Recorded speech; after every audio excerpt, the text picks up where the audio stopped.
आचार्य श्री सर्वबर्मन कृत जैन व्याकरण कातंत्र रूपमाला 2 अध्यायों में विभाजित है। सर्वप्रथम इसको पूर्वार्ध और उत्तरार्ध के रूप से जाना जाता है। पूर्वार्ध में समास, संधि, लिंग, तद्धित ये प्रकरण हैं। उत्तरार्ध में तिगंत, धातु, सन्नंत और कृदंत आदि के प्रयोग रखे गए हैं। उत्तरार्ध और पूर्वार्ध दोनों भागों में 1300 कुछ सूत्र हमारे बीच में रखे गए हैं। आचार्य भगवंत इन सूत्रों के माध्यम से जो जैन व्याकरण है, दिगंबर जैन साधुओं के द्वारा लिखी गई है और जैन ग्रंथों में जिनका उल्लेख मिलता है, ऐसी कातंत्र रूपमाला बालकों के लिए, सामान्य लोगों के लिए ज्ञान कराने के लिए हमारे बीच में है। आचार्य भगवंत मंगलाचरण करते हुए सर्वप्रथम इष्ट देवता के लिए नमस्कार कर रहे हैं। और जैन दर्शन में 24 तीर्थंकर होते हैं।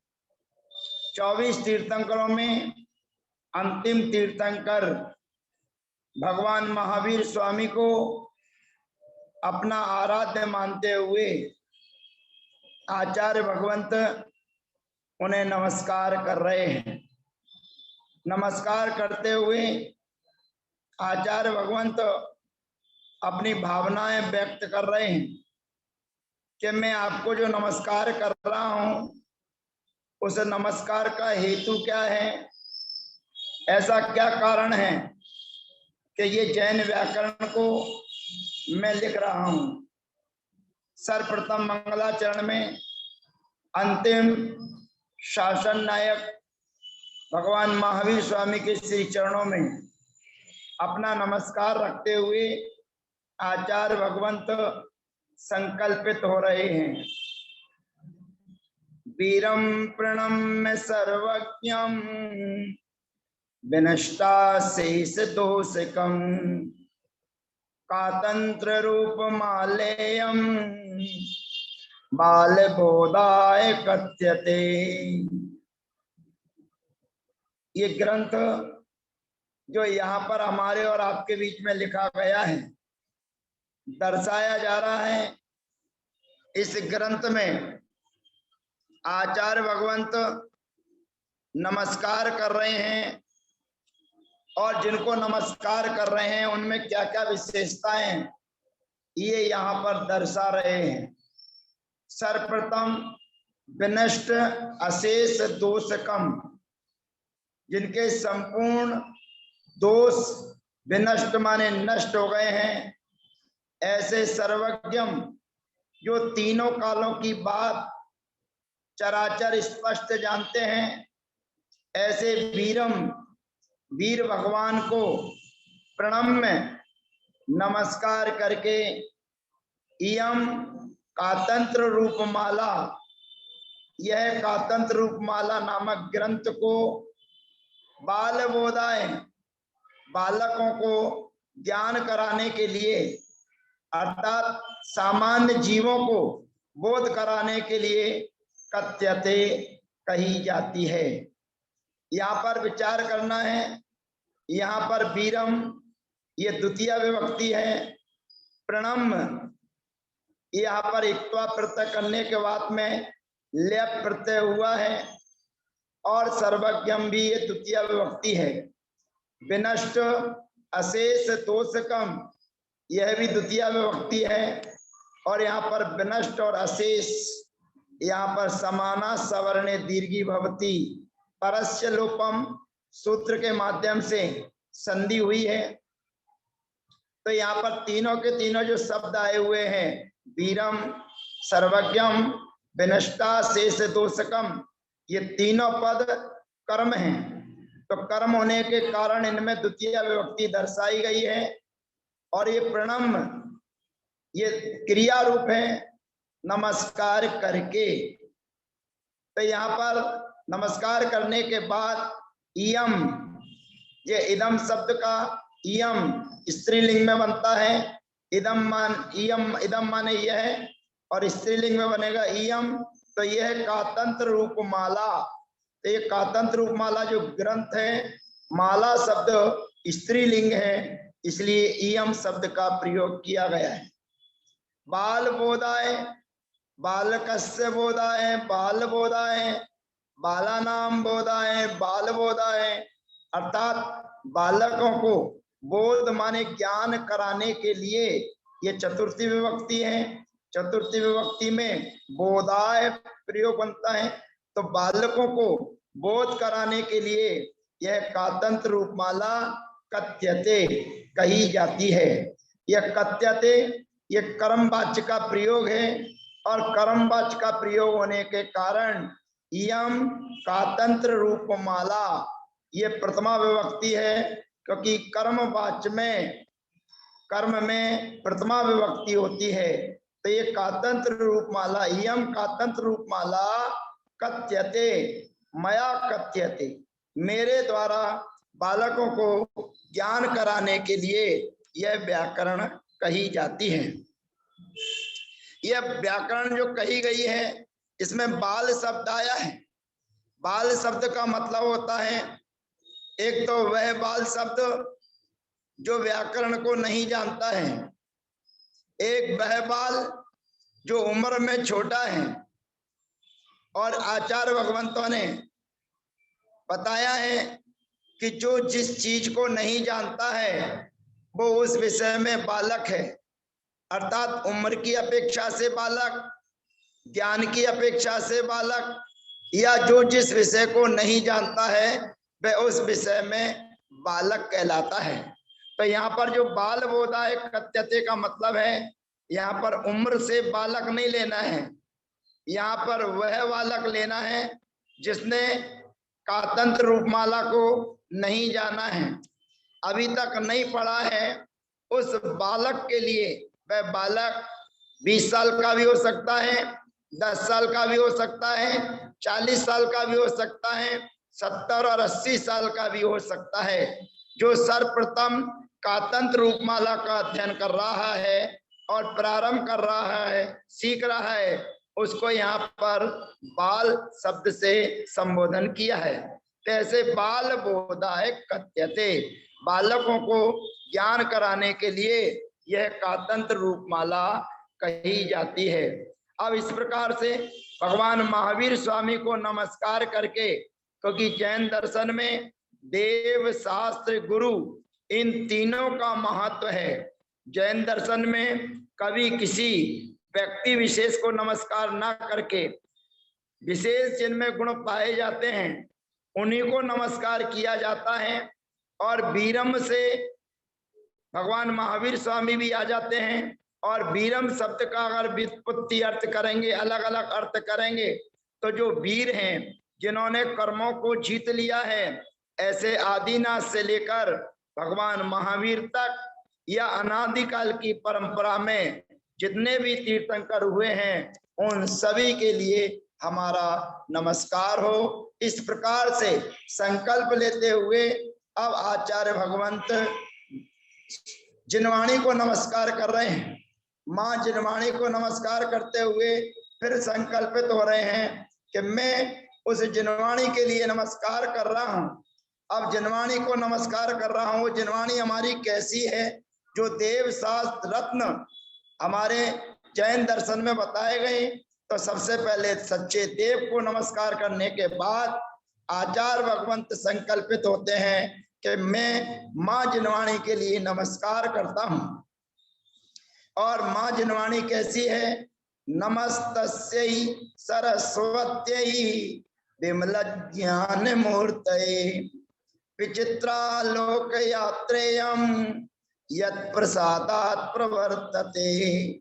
ध्यान रखिए, माँ जिनवाणी जो है, वैसे तो देखा जाए तो भगवान महावीर स्वामी से अर्थात तीर्थंकर भगवंत से निश्रित जो शब्द वर्गणाएं हैं, उन शब्द वर्गणाओं को जिनवाणी का रूप दिया गया है।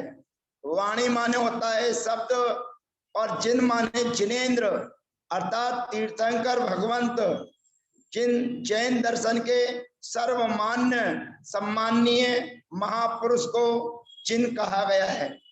तो जिनके द्वारा जो वाणी माने शब्द हैं, उनको जिनवाणी कहा गया है। तो जिनवाणी, वाणी शब्द स्त्रीलिंग है, तो स्त्रीलिंग होने के कारण जिनवाणी को स्त्रीलिंग में जानना चाहिए। अब स्त्रीलिंग में जानना चाहिए तो यहाँ पर विशेष विशेषण के माध्यम से माँ जिनवाणी की महिमा बताई गई है। सर्वप्रथम यहाँ पर नमः शब्द है, और नमः शब्द जहां भी आता है तो उसके कारण जो प्रयोग किए जाने वाले शब्द हैं, उनमें चतुर्थी विभक्ति आती है।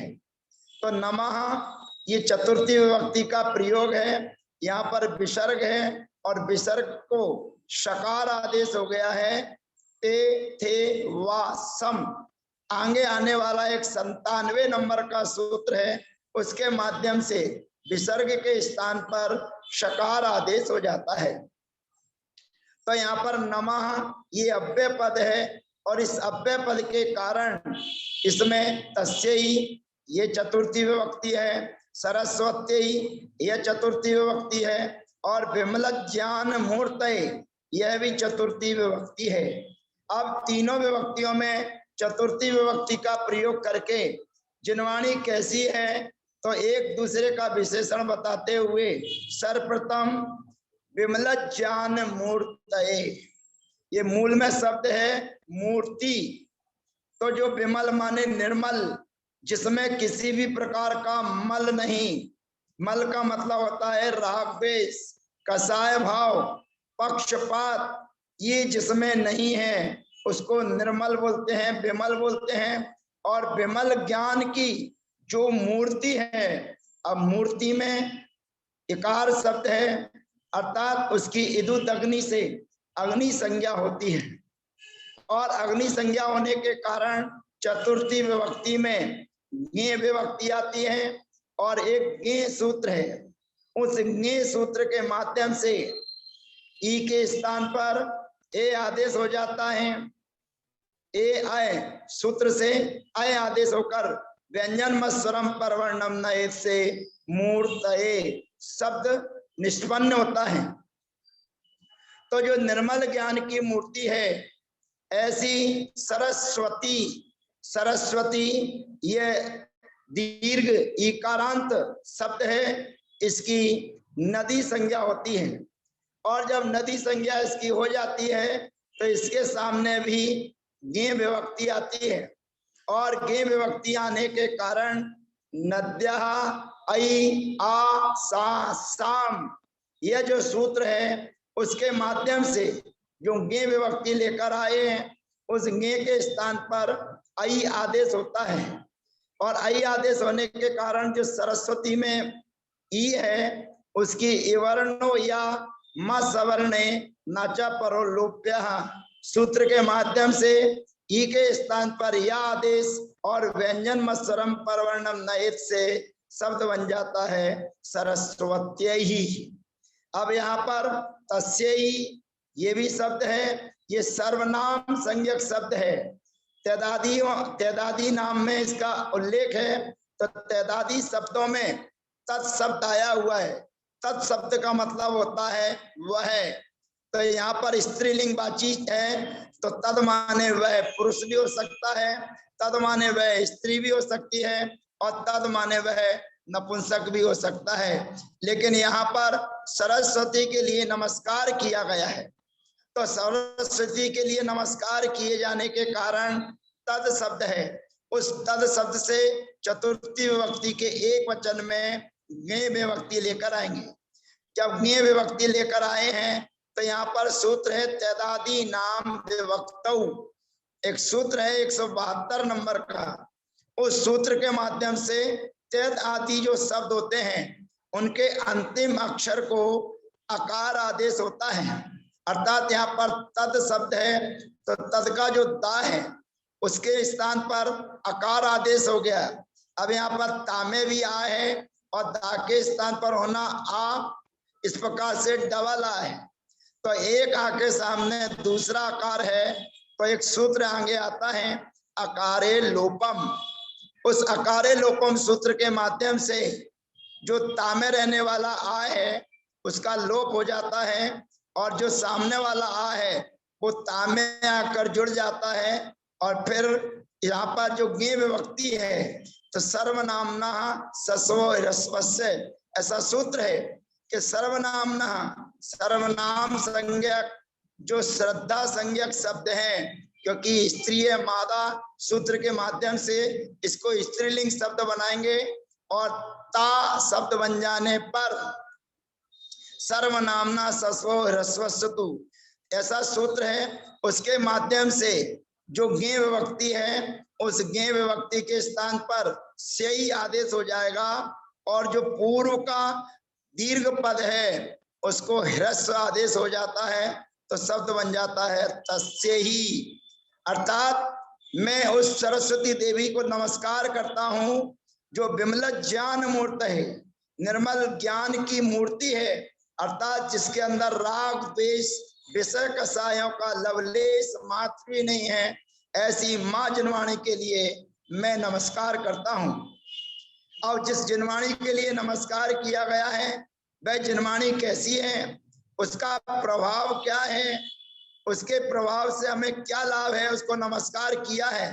तो कहते हैं यत् प्रसादात प्रवर्तते, कहते हैं जिसके प्रसाद से, जिसके प्रसाद माने जिसके प्रभाव से, अर्थात जिसके अध्ययन से, माने माँ जिनवाणी का आप अध्ययन करेंगे तो जिनवाणी के अध्ययन करने से विचित्रा लोक यात्रा इयम, इयम माने इस विचित्र लोक की यात्रा उस माँ जिनवाणी के माध्यम से प्रवर्तते माने प्रारंभ हो जाती है। अर्थात कहने का अभिप्राय यह है कि विचित्र आलोक, ये तीन लोक हैं। आलोक का मतलब होता है तीनों लोक, जहां पर आकाश द्रव्य पाया जाता है उस संपूर्ण ब्रह्मांड को आलोक कहते हैं। और उसके बाहर जहां पर लोक नहीं होता है उसे अलोक बोलते हैं। ध्यान ये रखना है हमको कि अलोक और आलोक, इसमें दोनों में क्या अंतर है। लोक और अलोक और आलोक, इसमें क्या अंतर है। तो लोक का मतलब होता है संसार, लोक का मतलब होता है जहां तक क्षय द्रव्य पाए जाते हैं उसे लोक कहते हैं। अब लोक शब्द में यदि हम नए समास का प्रयोग करते हैं तो ना लोकः इति अलोकः, तो अलोक का मतलब होता है लोक से बाहर, अर्थात अलोकाकाश में। और यहाँ पर आलोक अर्थात आ उपसर्ग पूर्वक लोक धातु है, तो आलोक माने जो लोक में है उसको आलोक बोलते हैं। तो विचित्र आलोक के यात्रा जिस माँ जिनवाणी के प्रसाद से, प्रसाद का मतलब है पढ़ने से, अर्थात जिनवाणी को पठन पाठन से ये भव्य आत्मा भव्य जीव विचित्रालोक यात्रा, विचित्र आलोक यात्रा, इस विचित्र लोक की यात्रा को करने में समर्थ होता है, अर्थात यात्रा को प्राप्त हो जाता है। प्रवर्तते अर्थात वह प्रवर्तन करता है। इस प्रकार यहाँ पर माँ जिनवाणी को नमस्कार करके यत् प्रसादात, यह पंचमी विभक्ति है, अर्थात प्रसाद से, जिसकी कृपा दृष्टि से मैं विचित्र लोक की यात्रा करने में समर्थ होता हूँ, ऐसी माँ जिनवाणी के लिए मैं नमस्कार करता हूँ। अब यहाँ पर माँ जिनवाणी को नमस्कार करने के बाद में गुरुओं को नमस्कार किया जा रहा है। और गुरुओं को नमस्कार करने के पूर्व आचार्य भगवंत सरवर्मन महाराज ये स्पष्ट कर देना चाह रहे हैं कि मैं जिन गुरुओं को नमस्कार कर रहा हूं वे गुरु आज के नहीं, भगवान तीर्थंकर आदिनाथ भगवान के समय में जो जो दिगंबर अवस्था को जिन्होंने धारण किया था, उनसे लेकर भगवान महावीर स्वामी तक जो जो गुरु रहे उनको नमस्कार करके फिर वर्तमान में आज 5 भरत क्षेत्र में, 5 ऐरावत क्षेत्र में और 5 विदेश क्षेत्र में, ऐसे 15 कर्म भूमि में 2.5 द्वीप के अंतर्गत जो आज वर्तमान में दिगंबर मुनिराज हैं, जिनकी संख्या का उल्लेख अधिकतम 3 कम 9 करोड़ मुनिराजों की संख्या होती है। उन मुनिराजों के लिए 2 श्लोकों के माध्यम से नमस्कार किया जा रहा है। तो उन गुरुओं को नमस्कार किया जा रहा है जो आदिनाथ भगवान के समय से हमारे और आपके बीच में रहे, अर्थात आदिनाथ भगवान जो जैन दर्शन के दिगंबर जैन संप्रदाय के सर्वप्रथम तीर्थंकर रहे, ऐसे आदिनाथ भगवान के समय में होने वाले दिगंबर गुरु महाराज और उसके बाद में भगवान महावीर स्वामी के समय में होने वाले जो मुनिराज हैं, उनको नमस्कार किया जाता है। और ये संपूर्ण मुनिराज 2.5 द्वीप में आज की तारीख में कितने पाए जाएंगे, इसके द्वारा 2 श्लोकों में उनको नमस्कार किया जा रहा है। नमो वृषभ सेनादि गौतमानते गणेशिने मूलोत्तर गुणाढ्याय सर्वस्मै मुनिये नमः। यहाँ पर नमो वृषभ सेनादि, ये नमः वृषभ सेन आदि, यहाँ पर जो नमो पद आया है यह भी चतुर्थी विभक्ति का वाचक है। और यहाँ पर नमः ये विसर्ग है, विसर्ग के स्थान पर उ आदेश हुआ और फिर उ को और आ मिलकर के ओ हो गया। अघोष बतोष च 105 नंबर का सूत्र है, उससे विसर्ग के स्थान पर उ आदेश हो जाता है। उवर्णे ओ यह सूत्र है, उसके माध्यम से आ और उ मिलकर के ओ हो जाते हैं, तो पद बन जाता है नमो। तो सबसे पहले जो आदिनाथ भगवान के प्रथम गणधर थे, भगवान की वाणी को ग्रहण करने वाले थे, उन आदिनाथ भगवान के प्रथम गणधर का नाम था, गणधर स्वामी का नाम था वृषभ सेन। तो भगवान महावीर स्वामी के प्रथम गणधर वृषभ सेन को आदि लेकर और भगवान महावीर स्वामी के जो अंतिम गणधर थे गौतमांत अंत गौतमान गणेश ने, माने प्रथम आदिनाथ भगवान के वृषभ सेन से लेकर आदि माने अजितनाथ संभवनाथ आदि जो 23 तीर्थंकर हुए उनके गणधर, और अंत गौतम भगवान महावीर स्वामी के जो अंतिम शिष्य माने गणधर थे, माने प्रथम गणधर थे, उन अंत माने गौतम गणेश ने माने गणधर देवों को कैसे थे वे मुनिराज, वो वृषभ सेन वे गौतम स्वामी आदि मुनिराज कैसे थे, कहते मूलोत्तर गुणाढ्याय। यहाँ पर मूल और उत्तर, यहाँ पर उवर्णे ओ सूत्र से संधि हुई है, गुण धन आढ्याय, अर्थात मूल और उत्तर गुणों से जो आढ्याय माने युक्त थे। और यहाँ पर जो गणेश ने, ये चतुर्थी विभक्ति का एक वचन है, क्योंकि नमः के योग में चतुर्थी विभक्ति लगती है। और वृषभ सेन आदि गौतमांत्य गणेश ने, ये पूरा का पूरा एक समासांत पद है, और समासांत पद होने के कारण अंत में गणेश ने, ये चतुर्थी विभक्ति का एक वचन है, शब्द है गणेशिन। नकारांत शब्द इन्नंत नकारांत शब्द है, और चतुर्थी विभक्ति में गे विभक्ति आने पर उसमें व्यंजन मत्स्वरम परवर्णम नए से वे जुड़ गई है। तो यहाँ पर बन गया गणेश ने, ये चतुर्थी विभक्ति है। और वे वृषभ सेन और गौतम गणधर आदि जो मुनिराज हुए हैं, वे मूल माने 28 मूल गुण और उत्तर माने 28 मूल गुण के अतिरिक्त जो 12 तप 10 धर्म आदि उनके विशेष उत्तर गुण हैं, उनके गुणों से आध्याय माने युक्त हैं। ऐसे सर्वस्मयी मुनिये नमः, मैं उन सर्वस्मयी मुनिये, यहाँ पर मुनि शब्द के चतुर्थी विभक्ति का एक वचन है। मुनि शब्द की अग्नि संज्ञा होती है, और अग्नि संज्ञा होने के कारण वही जैसे अभी मूर्ति शब्द आया था, ऐसे ही मुनि शब्द आएगा। अग्नि संज्ञा करने के लिए स्त्री और पुरुष का कोई भेद नहीं है, चाहे स्त्रीलिंग एकारांत शब्द हो, उकारांत शब्द हो, चाहे पुल्लिंग एकारांत और उकारांत शब्द हो, सबकी विद्युत अग्नि सूत्र से अग्नि संज्ञा होती है। तो यहाँ पे मुनिये ये चतुर्थी है, और सर्व शब्द सर्वनाम संज्ञक शब्द है। तो सर्वस्मयी ये सर्वनाम संज्ञक शब्द जो हैं, उनमें सामान्य अकारांत जो शब्द चलते हैं, उन अकारांत शब्दों से थोड़ा सा अंतर आ जाता है। जस, गे, गसी, आम और गी, इन 5 विभक्तियों में विशेष अंतर आता है। तो सूत्र लगता है इसमें ही सर्वनामना, अर्थात सर्वनाम संज्ञक शब्दों में गे विभक्ति के स्थान पर इसमें ही आदेश होता है।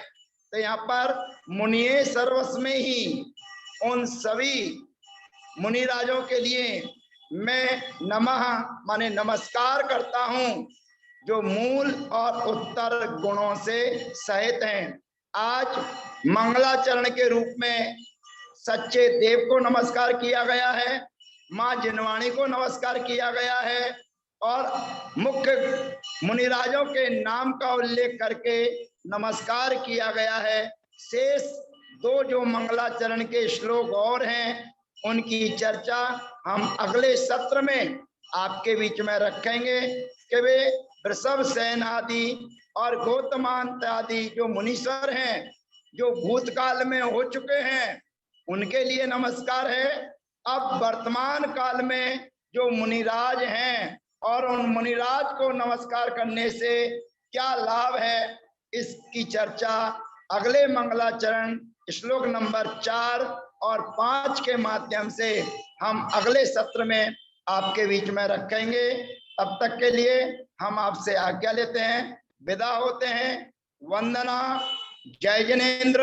सभी साधक गणों को यथायोग अभिवादन।